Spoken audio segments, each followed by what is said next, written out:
ஆன்மீக அருள் நேயர்கள் அனைவருக்கும் வணக்கம். இந்த நாள் இனிய நாளாக அமைய வாழ்த்துக்கள். ஏஎல்பி ஜோதிட ஆசிரியர் டாக்டர் சாந்தி தேவி ராஜேஷ்குமார்.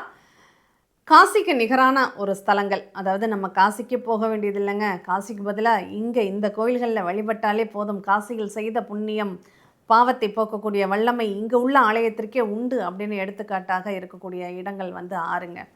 அதில் நம்ம ஆறாவதாக பார்க்கக்கூடிய இடம் ஸ்ரீவாஞ்சியம். இந்த ஸ்ரீவாஞ்சியம் காசியை விட வீசம் அதிகம் அப்படின்னு சொல்லப்படுது. இந்த காசியை விட உயர்ந்தது அப்படின்னு சொல்லப்படுது.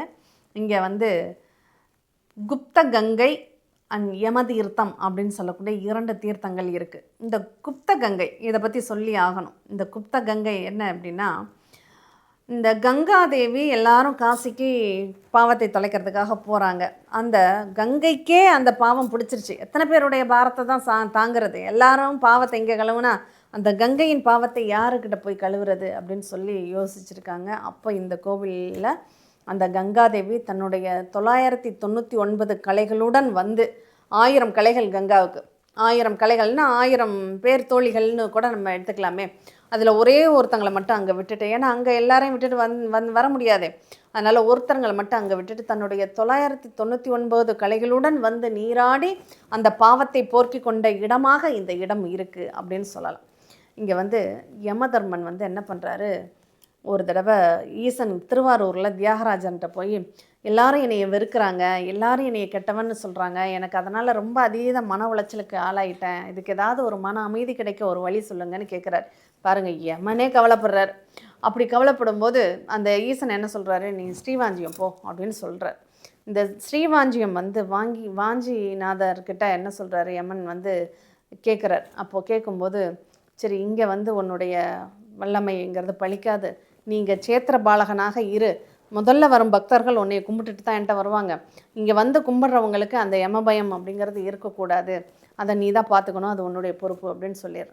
அந்த மாதிரி இந்த தவம் இருக்கிறார். இங்கே யமன் தவம் இருந்து வரம் வாங்குறார்.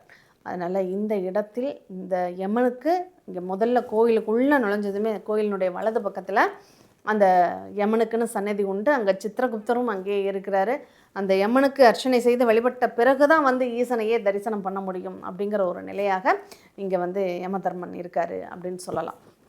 அடுத்ததாக இங்கே யமன் வழிபட்டதுனால இங்கே வழிபடுறவங்களுக்கு உயிர் வதை அப்படிங்கிறது இல்லாமல் இருக்கணும் அப்படிங்கிற ஒரு நிகழ்வும் உண்டு. அதனால் அவங்களுடைய கடைசி காலம் மறுபிறப்பு இல்லாத ஒரு சூழ்நிலைகளை இங்கே கொடுக்கும்.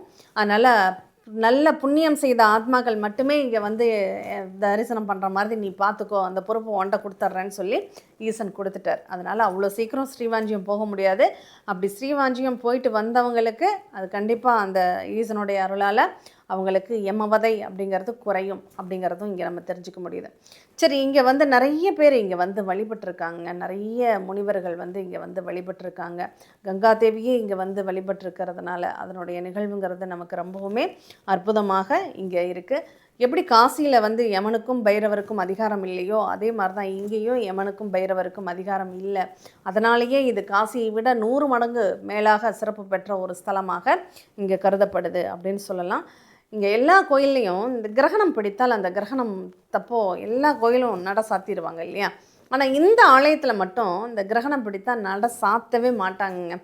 அந்த அந்த கிரகண நேரத்தில் இந்த கோவிலில் இது ஈசனுக்கு அபிஷேகமும் ஆராதனைகளும் நடக்கும். சுயம்புவாக இங்கே தோன்றிய ஈசன் அப்படின்னு தான் சொல்லணும். அந்த காசிக்கு நிகரான ஸ்தலங்களில் உள்ள அந்த 6 ஈசனுமே சுயம்புவாக உருவானவர்கள் தான். அதனால் இந்த ஸ்ரீவாஞ்சியம் அப்படிங்கிறது கூடுதல் விசேஷமான ஒரு ஆலயம். இந்த ஆலயத்தில் முடக்கு நீங்கக்கூடிய ஒரு ஆலயம் அப்படின்னு சொல்லலாம். அதாவது அந்த கால்கை வலிப்பவர்கள் கூட இங்கே அந்த குப்த கங்கையில் நீராடி ஈசனை வழிபடுங்க. கண்டிப்பாக உங்கள் வாழ்க்கையில் நிறைய நன்மைகள், காசிக்கு சென்று தரிசித்த பலனும் உங்களுக்கு கிடைக்கும் அப்படின்னு சொல்லிக்கிறேன். மீண்டும் இனியதொரு நிகழ்வில் சந்திப்போம். நன்றி, வணக்கம்.